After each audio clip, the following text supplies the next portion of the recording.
Turkiye పర్యటనలో America అధ్యక్షుడు Donald Trump భయపడ్డారు. అనూహ్యంగా విమానం మారారు. ఇరాన్ దాడి చేస్తుందన్న సమాచారంతో ముందు జాగ్రత్త చర్యలు తీసుకున్నారు. తుర్కియాలో ట్రంప్ బస చేసిన హోటల్ వివరాలు ఇరాన్కు చేరడంతో అమెరికా ఒక్కసారిగా ఉలిక్కిపడింది.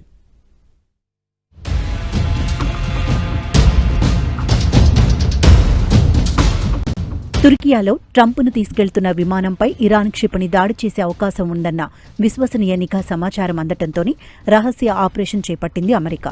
నాటో సదస్సు చివరి రోజున అంకారా నుంచి అమెరికా వెళ్లేందుకు సిద్ధమవుతున్న సమయంలో ఈ ముప్పు వెలుగులోకి వచ్చింది.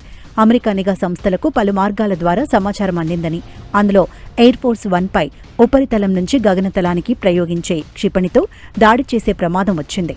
ఎయిర్ ఫోర్స్ 1 నుంచి మరో విమానంలో ప్రయాణించారు డొనాల్డ్ ట్రంప్. ప్రెసిడెంట్ సిబ్బందికి, జర్నలిస్టులకు సైతం తెలియకుండా ఈ ఆపరేషన్ చేపట్టారు. ఈ ఎయిర్ ఫోర్స్ 1 విమానం అంకారా నుంచి బ్రిటన్లోని RAF మిల్టన్ హాల్ వైమానిక స్థావరానికి చేరుకున్న తర్వాత ట్రంప్ మళ్లీ రహస్యంగా దాంట్లోకి ప్రవేశించారు. దీనిపై తాజాగా విమర్శలు వ్యక్తమవుతున్నాయి.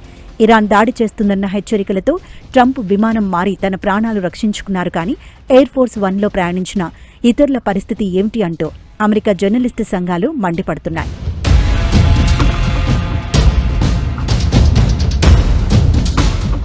అంకారాలో నాటో సదస్సు జరిగిన ప్రాంగణం వద్ద ఓ వ్యక్తి భుజం మీద క్షిపణి లాంటిది కనిపించింది. దీంతో అమెరికా నిఘా వర్గాలు భయపడ్డాయి.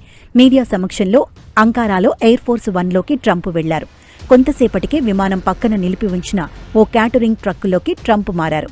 అదే ఎయిర్పోర్ట్లో మరోవైపున ఉన్న సైనిక విమానం C-32A వద్దకు ఆ ట్రక్కులో వెళ్లి ఆ విమానం ఎక్కారు. ఇరాన్ దాడికి భయపడే ఈ పని చేసింది అమెరికా ఇంటెలిజెన్స్ విభాగం. ట్రంప్ ఖతార్ బహుమతిగా ఇచ్చిన అత్యంత విలాసవంతమైన బోయింగ్ 747లో అంకారా చేరుకున్నారు. భవిష్యత్తులో దీనిని అధ్యక్ష విమానంగా ఉపయోగించేందుకు సిద్ధం చేస్తున్నారు. అయితే ఈ విమానంలో పాత ఎయిర్ ఫోర్స్ 1లో ఉన్న స్థాయిలో క్షిపణి నిరోధక రక్షణ వ్యవస్థలు లేవని నివేదిక పేర్కొంది. దీంతో ట్రంప్ను టర్కీ నుంచి బయటకు తీసుకెళ్లేందుకు పాత ఎయిర్ ఫోర్స్ 1ను ఉపయోగించాలన్న నిర్ణయం తీసుకోవడంలో ఈ అంశం కూడా కీలకంగా మారినట్లు సమాచారం. తనను మరో విమానంలో పంపించాలని సీక్రెట్ సర్వీస్, సైనిక అధికారులు నిర్ణయించారని చెప్పారు ట్రంప్.